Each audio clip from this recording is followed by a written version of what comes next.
Currency exchange করতে যাচ্ছি, কারণ আমাদের কিছু শপিং করতে হবে আর ঘুরতে যাব, সেখানেও অনেক রুপি লাগবে। তো আমাদের কাছে রুপি নাই, আমরা আজকে মোট 2000 রুপি এক্সচেঞ্জ করছিলাম, ওগুলো শেষ হয়ে গেছে। এখানে বেশ কয়েকটা দোকান আমরা দামাদামি করছি, অ্যান্ড ওইখানে স্টেশনে দামাদামি করছি, বাট ওরা অনেক কম বলতেছে। ইন্ডিয়া যদি কেউ আসেন তাহলে আপনি অবশ্যই একটু দামাদামি করে নেবেন, একটু যাচাই বাছাই করে নেবেন, এখানে অনেক সিন্ডিকেট হয়।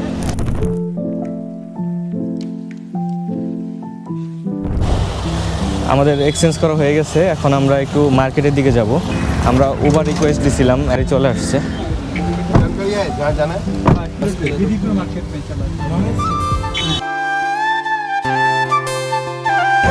আমি একটা পাসপোর্ট বানিয়েছি, বাংলাদেশ ঘুরতে যাবো। চলে আসেন, সমস্যা নেই।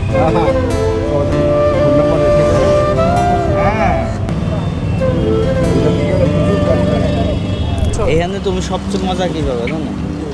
কলকাতায় সবচেয়ে মজা পাবে তুমি যাই খাও, তোমার বদহজম হবে না, তোমার গ্যাস হবে। এখানে একটা মার্কেট আছে, ওটার নাম হচ্ছে হংকং মার্কেট বলে। ওইখানে যাইতেছি আমরা একটু হালকা পাতলা শপিং করার জন্য। কলকাতার সবচেয়ে বাজে খাবার পানিপুরি। এইটা পানিপুরি, বেলপুরি, এইটারে পানিপুরি বলে। পানিপুরি কালকে খাইছি, পুরাই দিচ্ছি রে। কিন্তু ওই যে মেয়েরা মানে অনেক মুভিতে দেখা যায় মেয়েরা বলে এই পানিপুরি পানিপুরি। এটা ট্রেন্ড, একটা ট্রেন্ড কলকাতায়, এটা একটা ট্রেন্ড। মানুষের একটা হলো যে চোখের খোদা, কেমন জানি বললাম, চোখের খোদা, পেটের খোদা খায় না। আমরা যেটা খাইতেছি এটা কিসের খোদা? এটা পেটের খোদা। সরকারি গাড়ি ভাই, সরকারি গাড়ি, হ্যাঁ, আমাদের জন্য উন্মুক্ত। টুরিস্ট। টুরিস্ট। ও আপনি তো ফরেনার না? এখন তো ফরেনার। ফরেনার। আমাদের এদিকে এনে দিও। দেখি ভিডিও করি এটা। Thank you. আমার কি দিয়েছে? কিছু দেয় নাই, ফ্রাইড রাইস। তুই ভাতের মধ্যে চারটে ডাল নিতি আর মুরগি, মুরগি একটা যত ধরে চুপ দিয়ে নিতি। এটা হচ্ছে ডিম ভাজি দিয়ে ভাত, ওর সাথে মটরশুঁটি আছে, হচ্ছে পান্তাবাসি ভাতের, ঠিক আছে, ডিম দিয়ে ওই যে আমরা যে লাইনে চারে খাই, সাথে মাংস দিয়ে, ওইটাই এটা। আমার ওয়াইফ এগুলো খুব ভালো বানায়। পান্তা ভাতের সাথে মনে করো যে এরকম কাঁচামরিচ ডিম ঠিং দিয়া। বাসায় গিয়ে আবার রেডি হইতে হবে রেল স্টেশনের দিকে যাওয়ার জন্য। রাত 10টার সময় আমরা রওনা দিব হচ্ছে সিকিমের উদ্দেশ্যে, সিকিম না, জলপাইগুড়ির উদ্দেশ্যে। কলকাতার হলুদ ট্যাক্সিতে উঠে পড়লাম। কি লাগবে? এখন গরিবকে হটস্পট দিব। আবার আমরা সেই হলুদ ট্যাক্সিতে ঘুরতেছি কলকাতা শহরে। কলকাতা শহরে হলুদ ট্যাক্সিতে ঘুরতে পারলেন না, তার মানে হচ্ছে কলকাতা শহরে ঘোরার যে আসল মজা সেটা অপূর্ণই থেকে গেল, এরকম একটা কিছু। তা আমরা অলরেডি একবার হলুদ ট্যাক্সিতে করে ঘুরছি, আবারও এখন যাইতেছি হলুদ ট্যাক্সিতে করে, কারণ আমরা কলকাতা থেকে এক্সিট নিব। আর হলুদ ট্যাক্সিতে কবে চড়া হবে তা বলতে পারি না।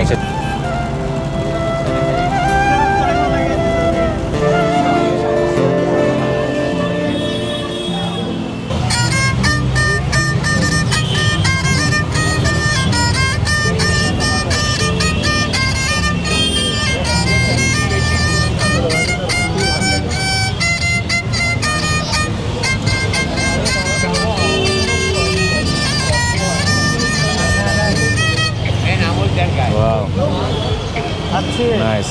কিনলেই যে পারা যাবে সেরকমটা না, সে খুবই দক্ষ, সেজন্য খুব ভালো বাজাইছে সেটা। এটা কি বলে আমি জানি না। এবারে কর্নারে খুব সুন্দর একটা বিলবোর্ড আছে, এখানে এখানে আমরা ডাইরেক্ট আড্ডা দিতেছি। এখন আমরা যাবো কোথায়? ওই তো কপিরাইট, হ্যাঁ, সব ছেড়ে দিয়েছে। যাবো কই আমরা এখন? আমরা তো এই জায়গায় আসলাম আপনার নিয়ে হাঁটতে, এই জায়গায় আমরা যাবো যেদিকে। আবার আমাদের ট্রেনের টাইম হয়ে যাবে না, আমরা যা একটু কেনাকাটা করি। এখানে কলকাতা শহরে প্রচুর পুরনো স্থাপত্য, প্রচুর পরিমাণে পুরনো স্থাপত্য দেখতে পাবেন। একটু পরে এই জায়গায় কি দেখা যায় তো? আর সুন্দর মানুষজন দেখতে।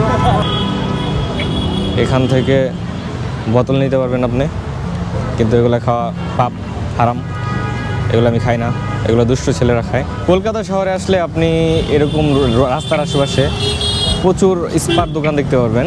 এখানে প্রচুর স্পার দোকান অ্যান্ড মদের বার, তারপরে হচ্ছে হোটেল, তারপরে হচ্ছে আপনার ডান্স ক্লাব, নাইট ক্লাব আছে, মানে প্রচুর নাইট ক্লাব এই এরিয়াতে। ব্রো এই এরিয়াটার নাম কি? এই এরিয়া নাম মির্জা গালিব স্ট্রিট। মির্জা গালিব স্ট্রিট, দুষ্টু এরিয়া না এটা? এটা তো দুষ্টু এরিয়া মনে হচ্ছে আমার। পিছনে ছিল, হ্যাঁ পিছনে আমরা দেখছি প্রচুর নাইট ক্লাব, মদের বার প্রচুর। এখন একটু যত সামনে এগোচ্ছি তত ভদ্র এরিয়ার দিকে চলে যাচ্ছে। আমরা ওইদিকে যাইতে ট্রাই করতেছি, কারণ আমরা হচ্ছে ভদ্র। ওইদিকে থাকে দুষ্টু পোলাপাইনরা, আমরা ওই দিক থেকে লিভ নিয়ে নিয়েছি।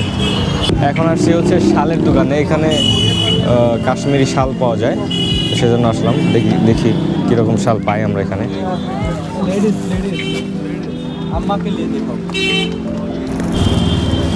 তো আমরা 4টা চাদর নিয়ে নিছি এখান থেকে।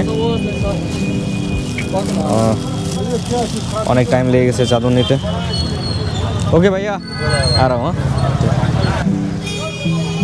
আমরা এখন কলকাতা থেকে এক্সিট নিয়ে সিকিমের উদ্দেশ্যে রওনা হব। সো আজকের এই ভিডিওটি এখানেই শেষ করতে হচ্ছে। দেখা হবে পরবর্তী নতুন কোনো ভিডিওতে। সে পর্যন্ত সাথেই থাকুন।